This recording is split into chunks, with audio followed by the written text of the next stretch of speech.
इस्तग़फ़ार पढ़ने के 3 फायदे। काफी लोग होपलेस हो जाते हैं कि मैंने अपनी जिंदगी में इतने गुनाह किए हैं, अब तो मेरा कुछ भी नहीं हो सकता। रिमेंबर, जब तक आप जिंदा हैं तब तक आप अपने सारे गुनाह अल्लाह से माफ करवा सकते हैं।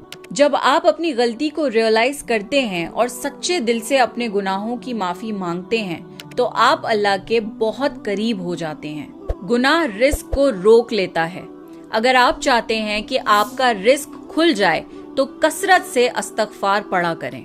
कोई भी सेंसिबल इंसान अपनी उंगली या अपना चेहरा आग में नहीं डालेगा, चाहे वो 1 सेकंड के लिए ही क्यों ना हो। यकीन मानिए, जहन्नुम की आग दुनिया की आग से कई हजार गुना ज्यादा गर्म और तेज है। आप वहां पर 1 सेकंड भी नहीं गुजार पाएंगे।